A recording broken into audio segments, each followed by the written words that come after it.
Today, we're looking at a blue ink by Rohrer and Klingner, their document Dark Blue. Now, as always, there's timestamps down below so you can skip around, but if you've got the time, I'd appreciate you checking out the entire video. Also, down in the description, if you're interested in other blue inks, there's a link to that playlist. Hi, I'm Adam, and I'm an ink guy. Now, the first writing samples are always done on the same papers, Clairfontaine, Tomoe River, and Rhodia paper. Let's take a look at that first one, 90 GSM Clairfontaine. No bleeding, no ghosting. The 1.1 has no feather spread, halo sheen, spots of shading. The K in dark looks a bit darker than the rest. The G in Klingner is the end of very dark, and then it goes to mid-tone to very dark again at the R. The extra fine is a little bit lighter than the stub with no feather spread, halo sheen, some moments of shading like the BR in brown or darker, the K in quick is darker. Jumps goes from lighter to darker, 14 seconds to dry. Medium is just a tone darker than the extra fine, not as dark as the stub, with no feather spread, halo sheen, some shading like quick, the bottom of the Q is dark, the K is dark. The PS in jumps is darker than the rest of the word, 22 seconds to dry. The scrubby for both far left to far right do show some color variation, and we are getting some. And the smear test, I do not think you could recover it if you smeared while you were writing. To have a range of experience with this ink, the writing samples are always done with a Jinhao 159 with a 1.1 stub, a Jinhao X450 with a medium, and a Jinhao X750 with an extra fine. Then, a Pierre Cardin President with a medium nib was inked up, used for day, and used to take the notes for this video. Now let's take a look at the second standard paper, 52 GSM Tomoe River. Almost said the wrong paper. No bleeding, no ghosting. The 1.1 has no feather spread, halo sheen, or shade. The extra fine is about the same tone as the stub with no feather spread, halo sheen, no shade, and 22 seconds to dry. Medium is the same tone as the extra fine with no feather spread, halo sheen, no shade, and 34 seconds to dry. The scrubby for both show us no color variation, and we're not getting it. In the smear test, you don't stand a chance in Hades at recovering this if you were to smear as you were writing. I agree with Vita. There's a lot to learn by doing multiple chromatographies. The one on the left is done the way it's supposed to be done. A line of ink is put down, and then it's put into water for 10 to 15 seconds. And we see the outline of the line of ink that was put down, but the rest of the blue is pushing its way up and gathering at the top. Now, the one on the right that's allowed to dry for 10 minutes has all completely bonded with that paper and is staying in the line. And there's a pencil line that shows how far the water traveled. We can expect some resistance with this ink. The last standard paper is 80 GSM Rhodia dot pad. We have no bleeding, no ghosting. The 1.1 has no feather spread, halo sheen, spots of shading like the E in blue and the K in dark. Both of those are a bit darker, but not much else. The extra fine is about the same tone as the stub with no feather spread, halo sheen, shade spots as in some darker spots. The K in quick, the E in the, and the 16 all a bit darker than all of the writing around it. 16 seconds to dry. Medium is the same tone as the extra fine with no feather spread, halo sheen, no shading, 25 seconds to dry.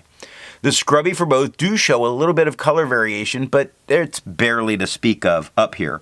And the smear test, you probably could not recover if you smeared while you were writing. Resistance tests are done to see how this ink can be expected to perform on the page, and more importantly, how hard it may be to clean from your pen. The smear is allowed to dry for 3 days before testing it. Looking at the highlighter, it holds together incredibly well, as you would expect. Perfectly good ink in a note-taking situation if you need to highlight. And it's very obvious looking at water, which did nothing to break this ink up off the paper. Pen flush is starting to break it up, and it's getting very light there. And the 1/3 bleach solution had almost no effect. Now, it only took water to get this out of my pen. Out of curiosity to see how this ink performs in different ways, I'm testing with different papers the second time around, or the second set of writing samples, And here we're looking at yellow Rhodia paper.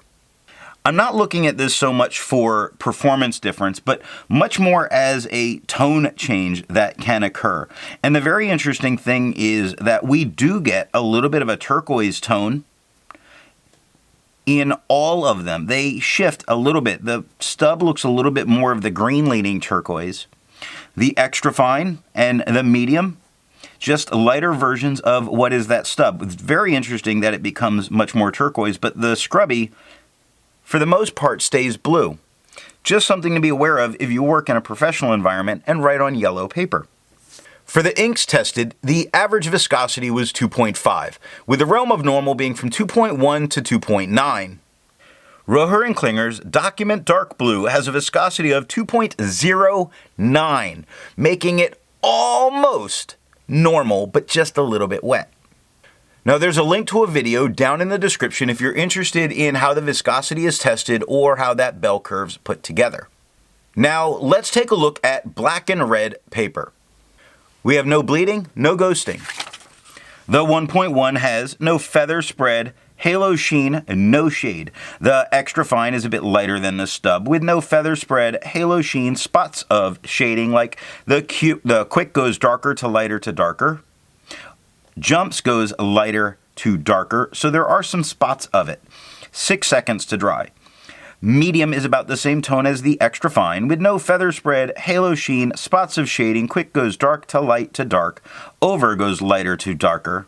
The is very dark and 10 seconds to dry. The scrubby for both do show some tone variation, and we are getting spots of it. In the smear test, you probably could not recover it if you smeared while you were writing. For the inks tested, the average dry time was 17 seconds, with the realm of normal being from 13 to 21 seconds. Rohrer and Klingner's Document Blue has a dry time of 22 seconds, making it just a little bit longer than normal. Our last writing sample is done on white lines paper. Now, white lines paper is not made to be fountain pen friendly, but that does not mean that it can't perform well. It does have a lot of, these aren't really bleed spots I'm circling. These are heavy seeping in. It's starting to come through, but has not come through. I don't think you could use the back of the paper, but it does not touch the paper underneath. It does lead to a fair amount of ghosting, but not really, more just the spots coming through. The 1.1 has no feather spread, halo sheen, and no shade. The extra fine is a little bit lighter than the stub with no feather spread, halo sheen, no real shading, 7 seconds to dry. Medium is the same tone as the extra fine with no feather spread, halo sheen, or shade, and 8 seconds to dry. The scrubby for both show us no color variation. We're really not getting it, but the smear test says you could recover it if you smeared while you were writing. Instead of finding inks that look like Rohrer and Klingner's Document Dark Blue, I would prefer to find an ink that complements its color on the page. I went for a brown ink by Callifolio Inca Sol for that classic blue and brown look. If you'd prefer a different color for a complement, down in the description, there are links to different playlists. So what do I think of Rohrer and Klingner's Document Dark Blue?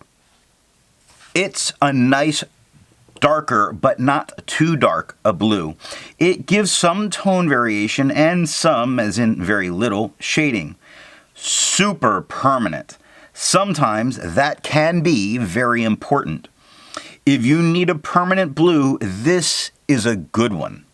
So what nib and pen give the best writing experience with this ink? A wet pen can put down a much darker blue that soaks up any shading that this ink has to offer. But a medium flow, medium or broad pen will give you the opportunity to get just a little bit of shading in some of your writing here. I hope you got something out of this video, and tomorrow we're going to take a look at Pen BBS number 138.